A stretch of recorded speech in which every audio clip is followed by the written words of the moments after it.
ಎಲ್ಲರಿಗೂ ನಮಸ್ಕಾರ.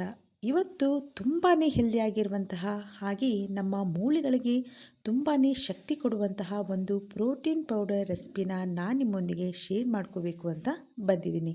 ಬನ್ನಿ ತಡ ಮಾಡದೆ ಆ ಪ್ರೋಟೀನ್ ಪೌಡರ್ನ ಹೇಗೆ ಮಾಡೋದು ಅಂತ ಇವಾಗ ನೋಡೋಣ. ಮೊದಲು ಒಂದು ಫ್ರೈಯಿಂಗ್ ಪ್ಯಾನ್ಗೆ 2 ಕಪ್ನಷ್ಟು ಮಖಾನವನ್ನು ತಗೋಬೇಕು. ಈ ಮಖಾನವನ್ನು ತಗೊಂಡು ಅವುಗಳನ್ನು ಡ್ರೈ ರೋಸ್ಟ್ ಮಾಡ್ಕೋಬೇಕಾಗತ್ತೆ. ಇವು ಕ್ರಿಸ್ಪಿ ಆಗುವವರೆಗೂ ಲೋ ಫ್ಲೇಮಲ್ಲಿ ನಾವು ಇವುಗಳನ್ನು ಚೆನ್ನಾಗಿ ಡ್ರೈ ರೋಸ್ಟ್ ಮಾಡ್ಕೋಬೇಕು. ಯಾವುದೇ ಕಾರಣಕ್ಕೂ ಹೈ ಫ್ಲೇಮಲ್ಲೇ ಇಟ್ಕೊಂಡು ರೋಸ್ಟ್ ಮಾಡಬೇಡಿ. ಲೋ ಫ್ಲೇಮಲ್ಲೇ ಇಟ್ಕೊಂಡು ಡ್ರೈ ರೋಸ್ಟ್ ಮಾಡಿದರೆ ತುಂಬಾ ಕ್ರಿಸ್ಪಿಯಾಗಿ ಬರುತ್ತೆ. ಈ ರೀತಿಯಾಗಿ ಇದು ಕ್ರಿಸ್ಪಿ ಆದಮೇಲೆ ಇವುಗಳನ್ನು ಒಂದು ತಟ್ಟೆಗೆ ಎತ್ತಿಟ್ಕೊಳ್ಳೋಣ.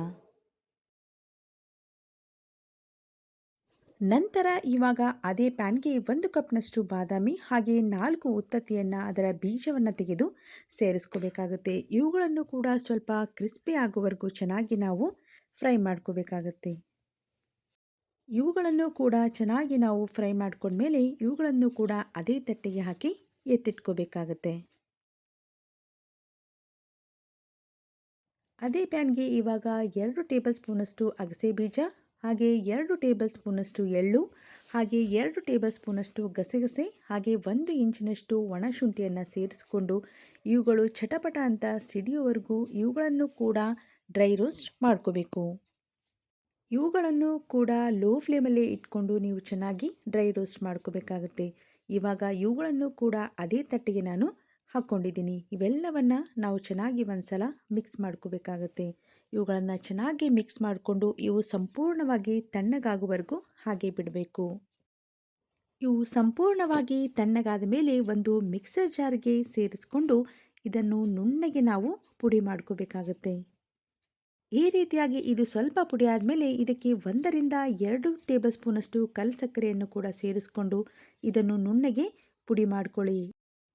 ಇದು ತುಂಬಾ ತರಿ ಆಗಿದೆ ಅಂತ ಅನಿಸಿದರೆ ನೀವು ಇದನ್ನು ಜರಡಿ ಕೂಡ ಇಟ್ಕೋಬಹುದು. ಇದನ್ನು ಒಂದು ಏರ್ಟೈಟ್ ಕಂಟೈನರಲ್ಲಿ ಹಾಕಿ ನೀವು ತಿಂಗಳಾನುಗಟ್ಟಲೆ ನೀವು ಇದನ್ನ ಉಪಯೋಗಿಸ್ಕೋಬಹುದು.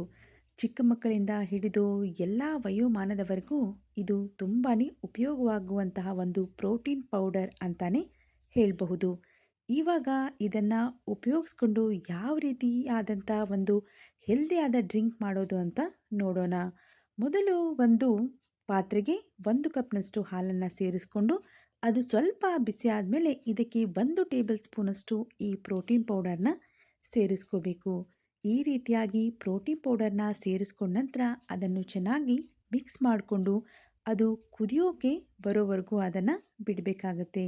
ಈ ರೀತಿಯಾಗಿ ಇದು ಚೆನ್ನಾಗಿ ಕುದ್ಮೇಲೆ ಒಂದು ಗ್ಲಾಸ್ಗೆ ಹಾಕ್ಕೊಂಡು ನೀವು ಇದನ್ನು ಬಿಸಿ ಅಥವಾ ತಂಪಾಗಿ ಸರ್ವ್ ಮಾಡಬಹುದು. ಈ ಪ್ರೋಟೀನ್ ಪೌಡರ್ಗೆ ನೀವು ಕೊನೆಯಲ್ಲಿ ಸ್ವಲ್ಪ ಕೇಸರಿಯನ್ನು ಕೂಡ ಸೇರಿಸಿ ಸ್ಟೋರ್ ಮಾಡಿ ಇಟ್ಕೋಬಹುದು. ನಿಮಗೇನಾದರೂ ಬಾಡಿ ಪೇನ್ ಇದ್ದಲ್ಲಿ ಖಂಡಿತ ಈ ಡ್ರಿಂಕ್ನ ನೀವು ಟ್ರೈ ಮಾಡಬಹುದು. ಇದು ನಿಮ್ಮ ಮೂಳೆಗಳಿಗೆ ತುಂಬಾ ಶಕ್ತಿಯನ್ನು ಕೊಡುತ್ತೆ. ಮೂಳೆಗಳು ಗಟ್ಟಿಯಾಗೋದಕ್ಕೆ ಇದು ತುಂಬಾ ಸಹಾಯ ಮಾಡುತ್ತೆ. ಇನ್ನಷ್ಟು ಇದೇ ತರಹ ಹೆಲ್ದಿಯಾದಂತಹ ರೆಸಿಪಿಗಳಿಗಾಗಿ ಪ್ಲೀಸ್ ನಮ್ಮ ಚಾನಲ್ಗೆ ಸಬ್ಸ್ಕ್ರೈಬ್ ಮಾಡಿ. Thanks for watching.